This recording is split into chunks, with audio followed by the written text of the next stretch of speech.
ଦାଢ଼ିଆତା ଭକ୍ତିର ରଚୟିତାଙ୍କର ଗାଁ ଭାବେ ଡୁରା ଗ୍ରାମ ପ୍ରସିଦ୍ଧ।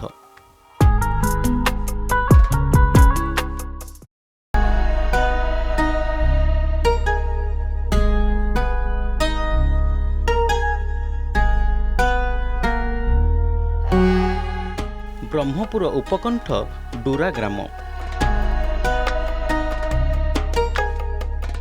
ସହରକୁ ଲାଗି ରହିଥିଲେ ମଧ୍ୟ ରଙ୍ଗେଇଲୁଣ୍ଡା ବ୍ଲକ ଅଧୀନସ୍ଥ ଏହି ଗାଁ ନିଜର ଐତିହାସିକ ଓ ଆଧ୍ୟାତ୍ମିକ ମହତ୍ତ୍ୱ ବଜାୟ ରଖିଛି। ଅନେକ ହୁଏତ ଜାଣିନାହାନ୍ତି ଯେ ଡୁରା ଗ୍ରାମ ଗଞ୍ଜାମ ଜିଲ୍ଲାର ଜଣେ ମହାପୁରୁଷଙ୍କ ସାଧନାର ପୀଠ।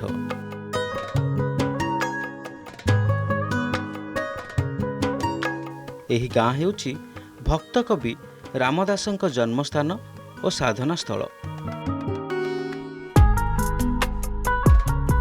ଡୁରା ଗାଁର ଆରାଧ୍ୟ ବାବା ମୁକ୍ତେଶ୍ୱର ମହାଦେବଙ୍କ ମନ୍ଦିର ପରିସରରେ ରହିଛି ଭକ୍ତ କବି ରାମଦାସଙ୍କର ସ୍ମୃତି ମନ୍ଦିର।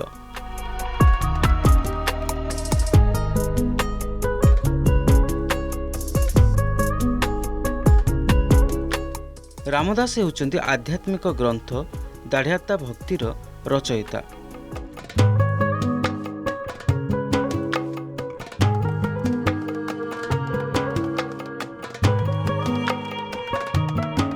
ଦାଢ଼ିଆତା ଭକ୍ତିର ରଚୟିତାଙ୍କର ଗାଁ ଭାବେ ଡୁରା ଗ୍ରାମ ପ୍ରସିଦ୍ଧ।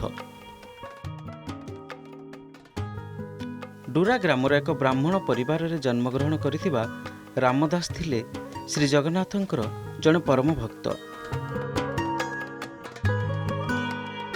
ଲୋକମୁଖରୁ ଶୁଣାଯାଏ ଯେ ରାମଦାସ ମୁକ୍ତେଶ୍ୱର ମହାଦେବଙ୍କ ମନ୍ଦିର ପଛପଟ ଏକ ବାହାଡ଼ା ଗଛ ତଳେ ବସି ଗ୍ରନ୍ଥ ରଚନା କରିଥିଲେ।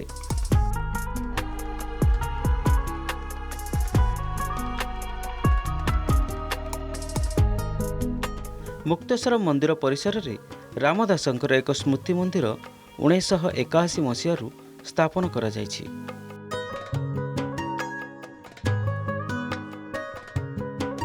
କିନ୍ତୁ ଗାଁରେ ରାମଦାସଙ୍କର ପ୍ରତିମୂର୍ତ୍ତିଟିଏ ନାହିଁ କି ତାଙ୍କ ସମ୍ପର୍କରେ ଅଧିକ ଗବେଷଣା ହୋଇନାହିଁ। ଗାଁରେ ରାମଦାସଙ୍କ ପ୍ରତିମୂର୍ତ୍ତି ସ୍ଥାପନ କରି ତାକୁ ଉଚିତ ସମ୍ମାନ ଦେବାକୁ ସ୍ୱର ଉଠିଛି।